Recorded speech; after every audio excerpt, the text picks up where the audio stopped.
balingami nakolo tango ekoki tokomi kobanda lianga na biso tika ete olamuka esika oyo ozali lamuka po ete tobanda lianga ni na biso ya tongo na lelo. Alléluia, vive le Seigneur. Acclamez Dieu dans son temple. Acclamez-le sous la puissante voûte de son ciel. Acclamez-le pour ses exploits. Acclamez-le pour sa grandeur infinie. Amen. Amen. Tika o telema esika o ezali telema tokozwa kontike kintwadi 249 tokoyemba na esengo.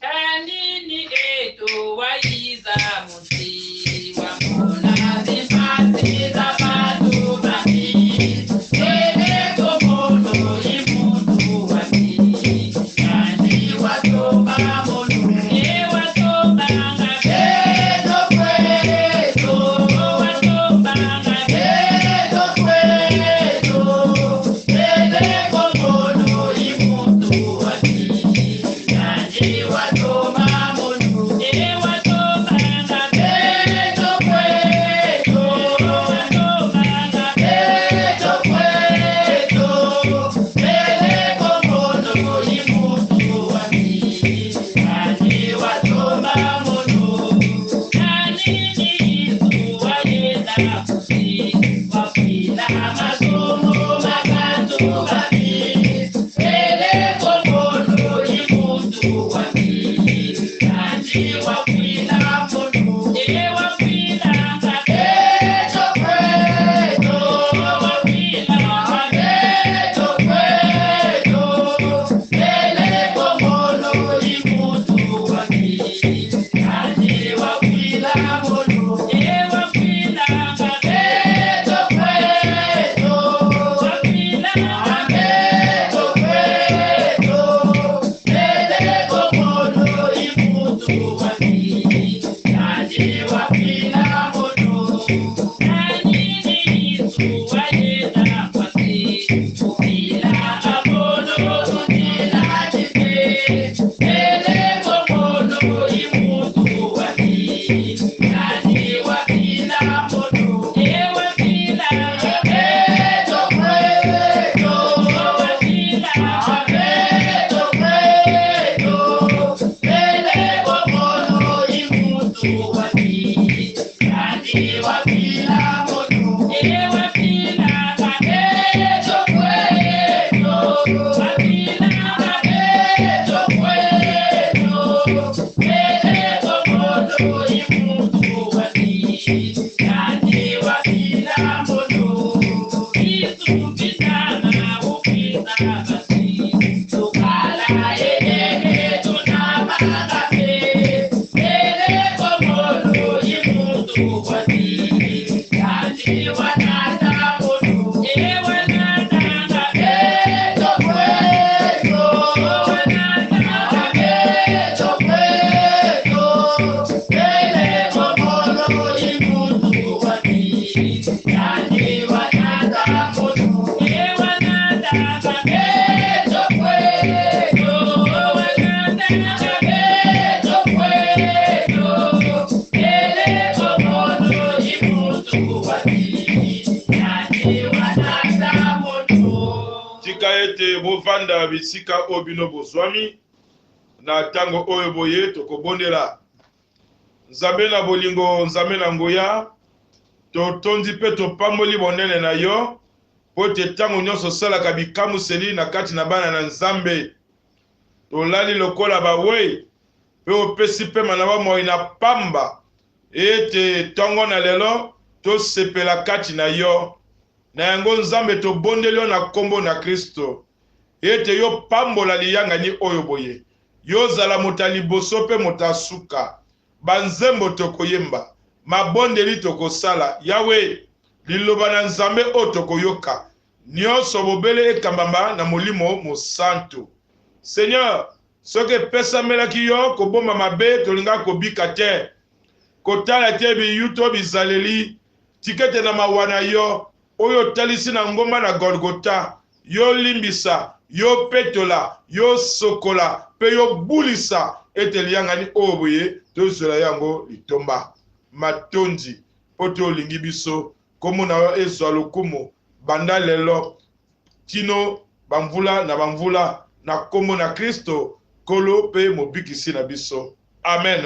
Amen. Ba linga mina kolo, David alobi ete senge tozala na esengo, tango tokendeke na ndako na tata Nzambe. Et quand nous sommes en présence de Dieu, nous devons être dans la joie. Parce que Nzambe alobi mi baleto misato basangani, nazali wana, ezali elika monene kati na bana na Nzambe. Bana na Nzambe bisika bozali mbote na bino. Mbote na bino nyoso. Na bisika obino bovandi, eza na mokili na poto, esika oyo zali, na ngambo ya la mer ya l'Afrique. Tikete Nzamba pamolo esika oyo vandi na yona libota no nyoso mobimba.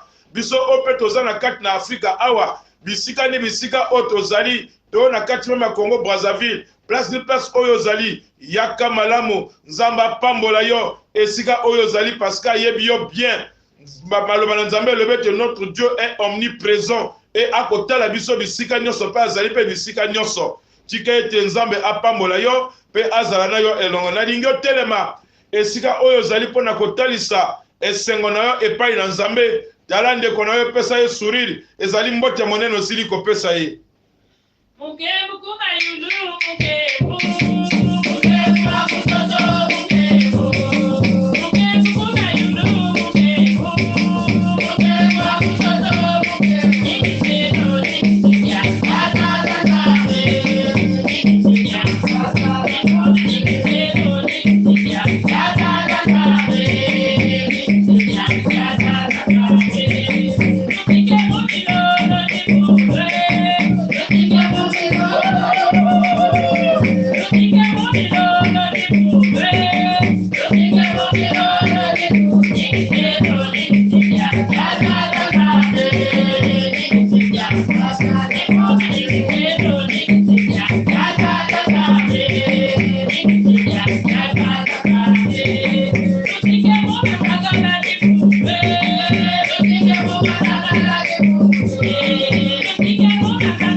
Matoni mingi na sengi na moko kati na commission d'animation boko bondela ete Nzambe abongisa mitema na biso na koyoka maloba na ye. Kedika Nzambi ya beto na mazulunge ikele tangu mefinama Yesu na kuwa inakele luzolo nange ibundu yange mevanda ibundu mefinama Kristo Yesu na kuwa inakele ninga nange tata Nzambi mali ya solaka diambu ya mote kentangu nyoso ya libani vanda Yesu na kuwa inakelenge beto pena ntangu ya beto zola tambula beto zola kuwa inange mpeve ngeke zonza katina beto kisienu nange Nzambi inange mekubika Yesu tibika kelulendo ya mpeve yange ya longo Nzambi ya tuadisa na ya fursa ni Kristo Yesu samu chisenyo ina beto yange basi sa beto kuwa na beto tambula na beto sala ina kelenge Nzambi nimepesa kati na beto bikati nkumbu yange na luta kemboswa na luzolo yange Nzambi ya vangama kati na beto bantu na nkumbu yange mfumu ina kele mvulusi ya inza ya mvimba. Amen. Amen. Alors tokoyemba kontike ya mototo yoka maloba na Nzambe. Timbanga njinga Yesu, mwana Nzambe. Timbanga njinga Yesu, mwana Nzambe. Timbanga njinga Yesu, mwana Nzambe. Timbanga njinga Yesu, mwana Nzambe. Kebo, kebo wena, kebo wena, kebo wena, hakuna suluhu. Kebo, kebo wena, kebo wena, kebo wena, hakuna suluhu. Sikama kujitimba, nika Yesu. Sikama kujitimba, nika Yesu. Sikama kujitimba, nika Yesu. Sikama kujitimba, nika Yesu. Kebo, kebo wena, kebo wena, kebo wena, hakuna suluhu. Kebo, kebo wena, kebo wena, kebo wena, hakuna suluhu. Bisakwa moto wangu, kabobele. Bisakwa moto wangu, kabobele.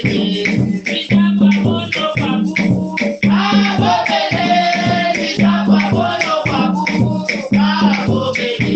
Kebo, kebo wena, kebo wena, kebo wena, hakuna suluhu. Kebo, kebo wena, kebo wena, kebo wena, hakuna suluhu. Sitajeteka mtoto, niruke na.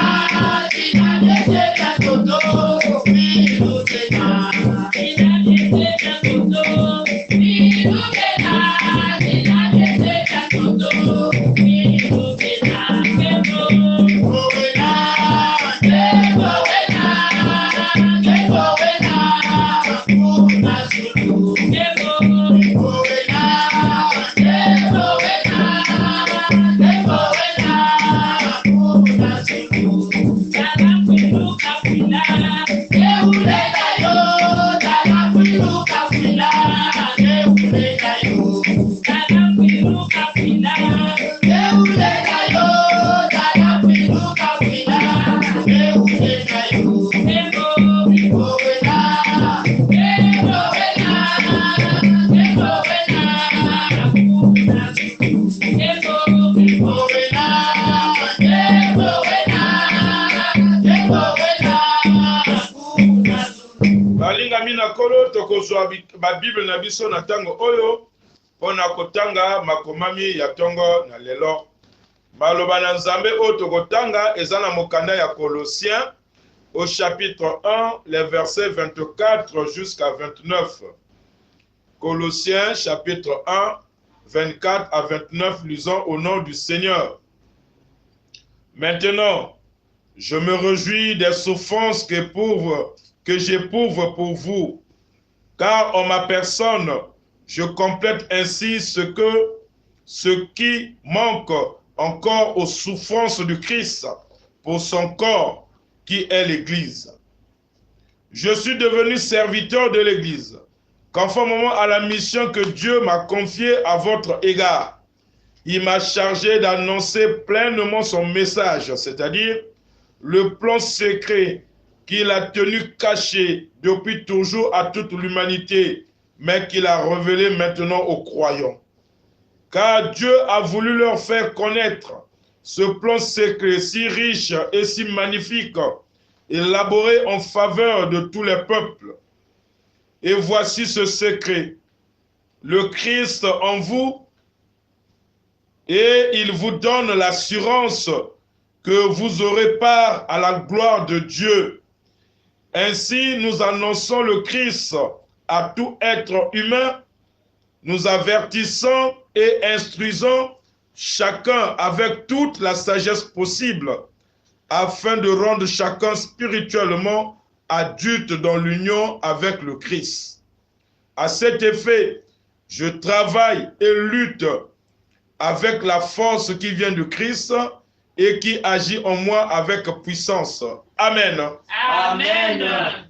Balingami nakolo na tango oyo boye moto abongolaka motema nzambe asalaka bikamuseli na kati na ye asalaka mosala moko na kati na ye e mosala wana babengaka yango mbotama na sika to nouvelle naissance e moto wana soki abotami na sika azwi mpe bomoi na sika oyo Kristo ye moko akopesa ye donc bomoi wana ekangami na kati na Kristo na bongo mo Kristo oyo akoyamba bomoi wana ya sika ezali kaka ye motaza na bomoi te mais Kristo motaza na bomoi na kati na ye to na kati na bomoi na ye eni na tina wana Paulu tango azoloba abwe akoloba Christ en vous Kristo kati na bino wana elingi koloba bosolo o ekangami na kati na elikia ya bandimi nyonso ete Kristo azali bomoi na biso o biso tozali tovandaka mpo na biso te me bomoi na Kristo ezali kati na biso nina tina wana Paula koloba ete Kristo amoni pasi na ekulusu mpo na kokangola biso oyo tokomi babulami ya lelo oyo boye e na bongo nzoto na ye oyo ezali ngomba nyonso mobimba Yesu aboni pasi mpo ete litatoli na ye ekangama na kati na biso bandimi to babulami na ye biso soki tondimi ya solo tolati Kristo kati na biso alors tokolakisa litatoli malamu ya bomoi na Kristo kati na biso po ete biso na se awa toza lokola ba voyageur toza ba nkembo mibale ekozela biso nkembo oyo nzambe akuta na biso na se awa pe na nkembo oyo ezozela biso na mokolo ya suka nina yango Paulo alobi ete ya koyamba na esengo nyonso bapasi oyo akomona na se awa akoyamba na esengo nyonso maloba na nzambe oyo esili kokwea kati na ye oyo ye mpe asepeli kokabola na baoyo nyonso bazwi epusa ya koyoka maloba na tata nzambe libunu sikama Siama tata mananunga maloba na biso tokabola ngo na biteni misato ya liboso les souffrances de l'apôtre Paul pour les chrétiens bapasi oyo Paulo asili komona natina na bandimi to ba Kristo Christ en nous l'espérance de la gloire ni oyo ezali mama likambo oyo tokangisi na yango na kotanga maloba oyo boye Christ en nous l'espérance de la gloire tokotala yango na nzela na mibale Kristo kati na biso elika oyo ekangami na nkembo na ye pe na misato la prédication et le combat de Paul bo sakoli na maloba na nzambe pe etumba o Paulo azalaka na yango balingami kati na kolo na likolo na ekulusu Kristo amoni pasi na likolo na ekulusu Kristo atalisi bolingo oyo azalaki nango na kati na biso bandimi ba chrétien nyonso balingami na ye pona kobikisa biso na mabe pona kobikisa biso na masumu il nous a racheté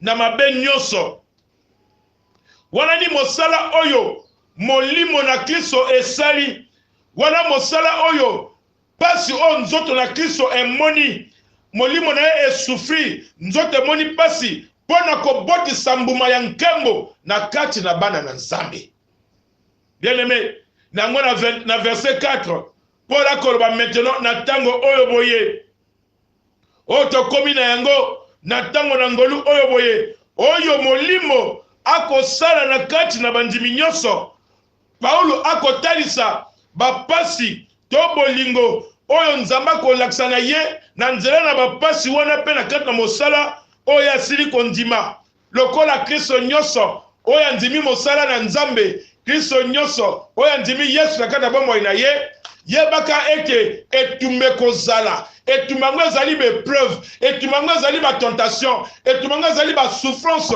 oyo mokili ekoimpose biso etumango ezali bamvutemo oyo koya na kati na mabota etumango ezali bachaîne oyo satan kolukokanga mpona konchaîne bana na nzambe mabota mobimba mpona konyongisa biso kotalisa mitema na biso pasi ezali etumba c'est pourquoi Paul parle de la souffrance ezali te souffrance oyo kokokana na pasi oyo Yesu amonaki na ekulusu non ezali souffrance oyo kokokana na nzela na nkemo na tata nzambe pote nzambe na bolingo na ye asili kobebisa makani nyonso ya satana na nzela na kufa na ye. Il a déjà achevé asisi mosala na ye na ekulusu oyo biso tokomi kolanda nzela na ye parce que Kristo atalisi bolingo monene oyo aza na yango na kati na biso bana na nzambe. Oui, Paul alobi le sauveur amonaki pasi mpo na Paulu, mais Paulu mpe ndenge atemi na mosala andimi mpe pasi wana mpo na mosala na nkolo parce que na nzela na pasi wana elonga ezali.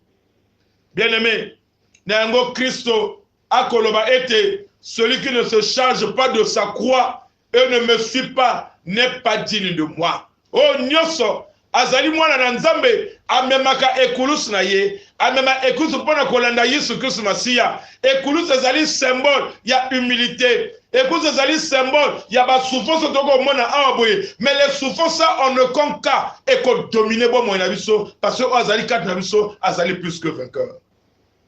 Oui, bien aimé dans le Seigneur, Paul a talisi ba souffrance na ye, Paul a talisi ba passe na ye, mais parce que Paul a souffert, Paul a sa na kati na bokono. Bible lobiete nzamba sa de azana e charte moko na mokongo, mais aki passe pona kotelema, aki na ba difficulté. Mais alobi na nzambe, yoko bolongola nga douleur bote, Dieu lui a dit ma grâce te suffit. Mais ça n'a pas empêché Paul à ça la miracle. Ça n'a pas empêché Paul à tâter la bonne na nzambe na kati na vie na ye. Bien aimé dans le Seigneur, wapi situation oyo ko traverser, wapi passe oyo komona, o monokone komi kolemba, ko tâter la bonne na nzambe, wapi likambo oyo kangi vie na yo, oyo zo lemba, ko tâter la bonne na nzambe, qui t'a dit que ta souffrance wana e kangno libela, mais yo tika mwela ta yo parce que yo perd kondima, on perd elika, o bosani tezana moto oyo, amemaki ba passe on ekulusu. Obosa zana moto oyo amoni pasi koleka po na vie na yo obosani yango certainement. Ni wana na tango oyo boye Paul akoloba na ngana ete to lamuka na pongi parce que ezali vérité alinga révéler biso pleinement vérité tongo na lelo que ba pasi ezalaka toujours mais ba pasi ezana likolo akondima na biso te o nzamba kozela na biso ni kondima na njana bolingo nete na ba pasi oya monaki biso beto sili kolonga na ba pasi ba ko imposer biso na mokili oyo. Christ en nous l'espérance de la gloire. Bien-aimé, richesse nyonso to bokulaka nyonso e kangami na kati na nkembo ya Yesu Kristo Masiya, mais ezali mystère monene na bato o bayebi nzambe te, ezali mystère monene na bato bazana kondima ya solo solo te. Parce que le Christ habite dans les chrétiens ou dans les croyants et au milieu d'eux. Christo azali kat nabiso Paul a lobby, si je vis, ce n'est plus moi qui vis, mais c'est Christ qui vit en moi. Est-ce que yo tête la kangote vie na yo, c'est désormais Christ qui vit en toi. Alors quel témoignage pour la vie na yo? Est-ce que Christ à tout moment est au milieu de vous? Tango binobo sanganaka, tango zanaka, Christ est toujours là présent. Est-ce que tu témoignes que présence il y a Jésus là? Est-ce que tu le sens? Au senti que tango kotaga kacha mabondeli et que le Christ est vraiment à côté de moi. On a zo bonde la Christ est là présent à quoi kalibonde nanga. Au kotaga dimension wana. Christ en tant que moi na nzambe yem tazali garant yankembo ya likolo pe na se awa pona biso bato. Oui, Christ en nous. Dieu autrefois atamboli na bana ya Israël alakisi présence na ye akomeba na kati na ba nuée akolakisa mwinda ko conduire bango. Dans le temps c'est comme ça qu'il a manifesté sa présence. Mais maintenant na kati na kondima na sika atalisa mo na koyaka na Yesu Kristo ayiba monie poisa Yesu akufi ake mais awa tokomi komona ye na nzela na kondima ni na nzela miso na molimo yo kobi komona sikoyo Yesu Kristo Masiya. Christ demeure en toi, sa présence est éternelle tant que tu as cru que Christ azamona na nzambe, Christ azabo moina yo, présence na kolongola jamais. C'est une présence inébranlable. Oye bebi sakamakani nyoso ya satana. C'est pourquoi Paul dit, bino bo pesi nyoso na moine pour rien, bino zana pouvoir o ezali kati ya bino beaucoup négligé. Et ce pouvoir-là, c'est la présence de Christ dans votre vie. Bolingo oya lakisi na kati na bino. Oui, c'est l'espérance de la gloire. Biso tozala ni na nkembo, o tozo posséder na kati na biso. Nkembo o ekangami kati na Elikia. Nkembo o moto mokila koki ko comprendre. Parce que finalement na nzambe moto tako kotia yango point. Akolo bate na vino kotika la kaka bo c'est faux. Dieu nous transforme na tango oya lingi. Dieu a créé que ba mystère na vie na biso na tango oya lingi oye kamusaka même batamokili tango bakotala bakondimate mais yo osali ndenge nini. Mais c'est parce que j'ai Christ en moi, parce que Christ s'est révélé en moi et a pesinga elika wanete na kangamana ye, quelles que soient les souffrances nazo talela ye nazo ndima ye et bon comme ke ba souffrance ona nzamba zo longola ngo parce que nazo luka bo continuer likolo. Paul a lobi yango na Romains 8 18 19. J'estime que les souffrances du temps présent ne sauraient être comparées à la gloire à venir qui sera révélée pour nous.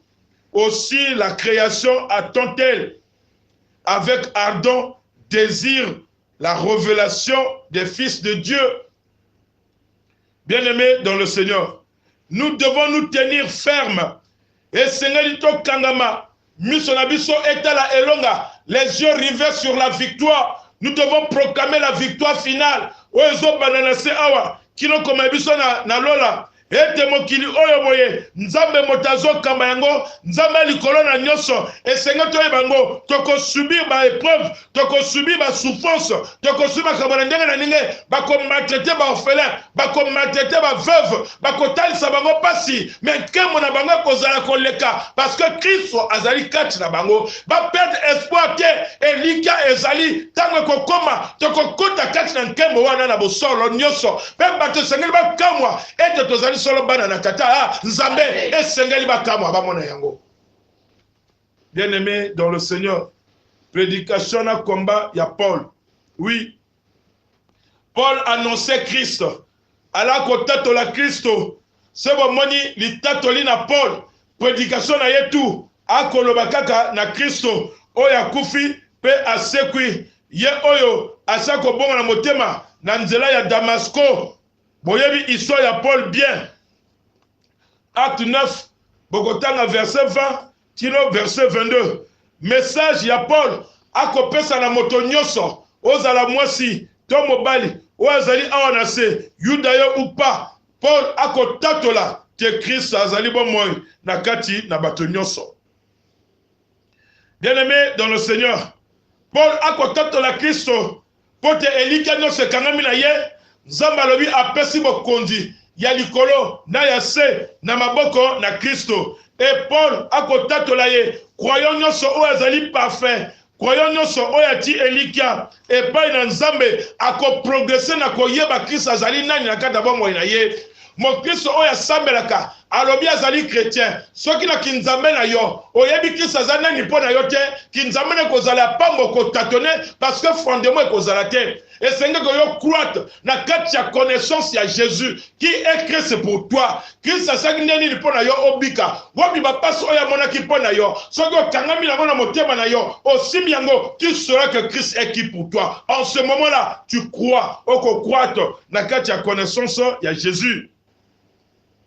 Et tango yo croit na kati ya connaissance ya Jésus, espérance na yo pe eko kola parce que tout croyant o ba kangam na kati na espérance ya Jésus ayebi ete Nzambe azali nkembo na kati na bana na ye. Hébreux 2 13.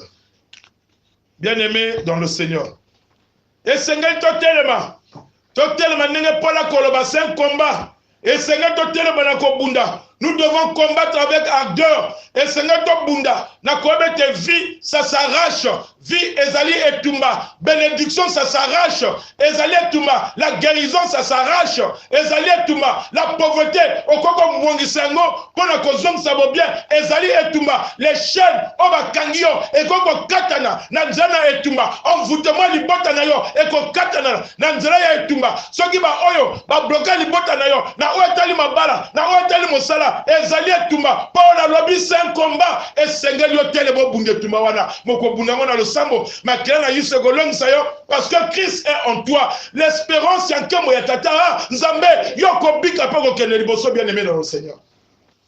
Et sengeli otia elikia wana, pote nzambe alingi yo koleka. Alors bien aimé dans le Seigneur, tango na lelo, nzambe alingi ko révéler yo. Ete ezala yo, ezala bato na libota na yo, bo kangama kati na Kristo. Bo kangama na maloba na Yesu Kristo Masia.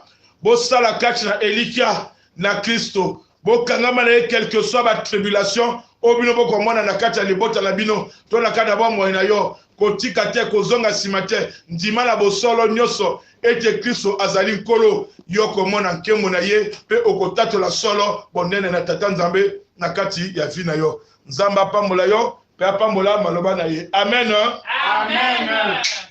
Matthieu 4:4, il est écrit, l'homme ne vivra pas de pain seulement, mais de toute parole qui sort de la bouche de Dieu. 2 Corinthiens 2:11, afin de ne pas laisser à Satan l'avantage sur nous, car nous n'ignorons pas ses desseins.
Tokoleka na kobondela ekomitanga komipese pai na nzambe tona ba sujet mibale ya liboso tokobondela ete quel que soit likambo oyo zo traverser, quel que soit likambo oyo zo talisa motema na yo pasi, ete yo tia elikia kaka na Yesu. Kangama na ye la bosolo nyoso, Yesu akolemba likambo na yo te, yazali solution na makambo na biso nyoso.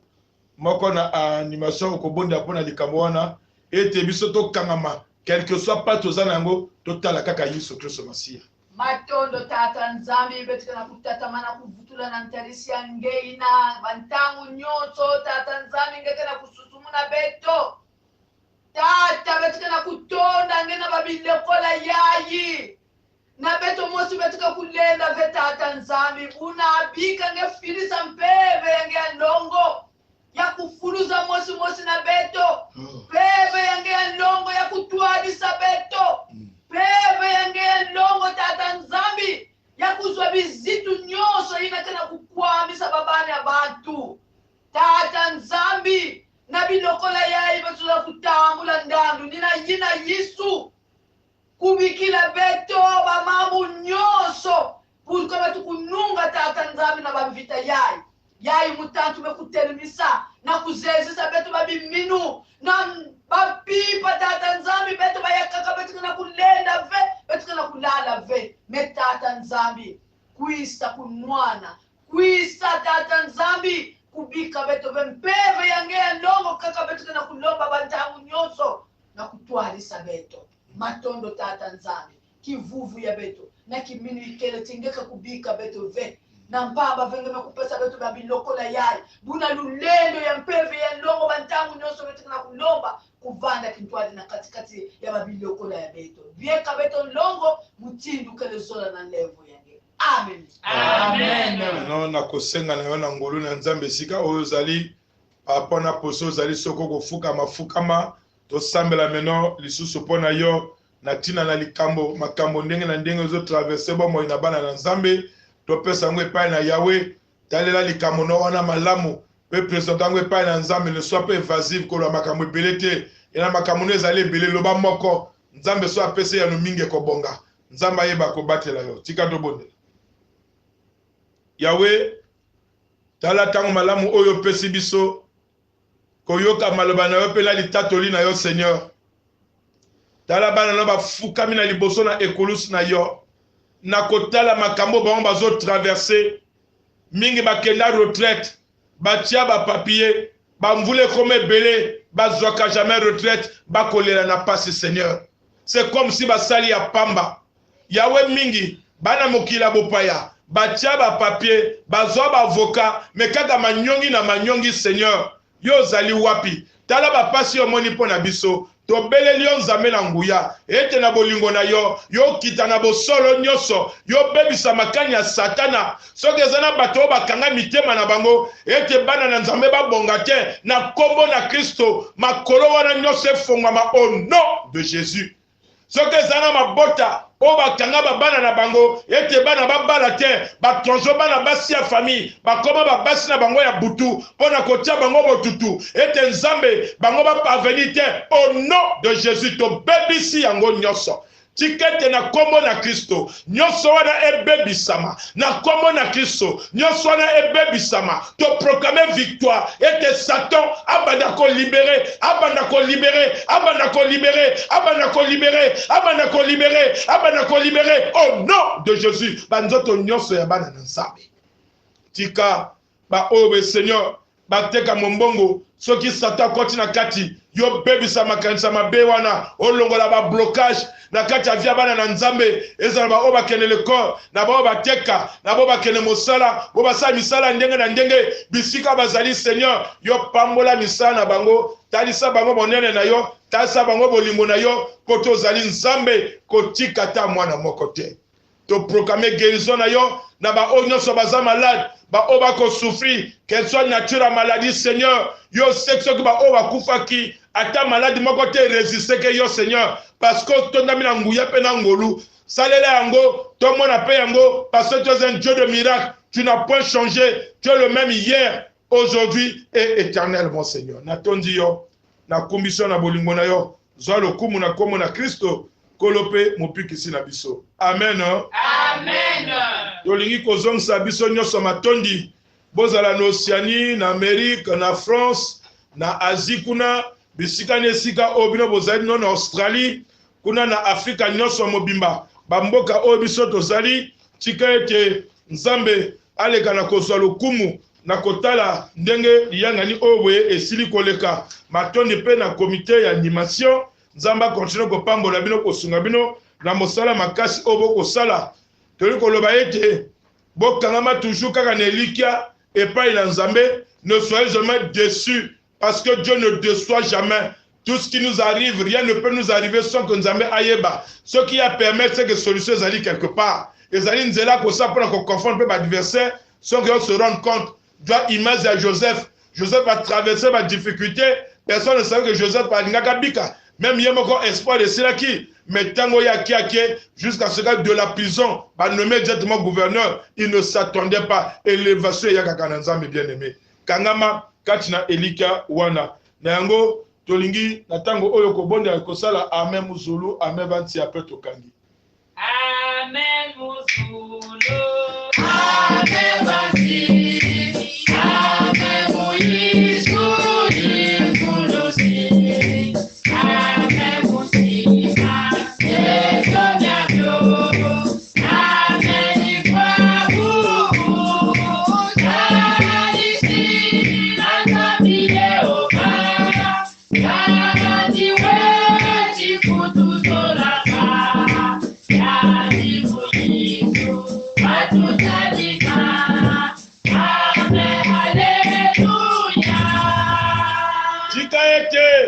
Ngoluna kolona biso Yesu Kristo Masia. Oyo ezali tina na lipamboli na solo. Bolingo na Nzambe Tata. Oyo atalisaki yango kati na Yesu Kristo Masia. Akufi pe asekwe pona kopesa biso bomoi. Lisanga na molimo mosantu. Mobombi na biso molimo na nguya ewumela kati na bakristo nyonso na kombo ya Tata mwana pe molimo mosantu. Amen. Amen. Yeah, yeah, yeah. Yeah.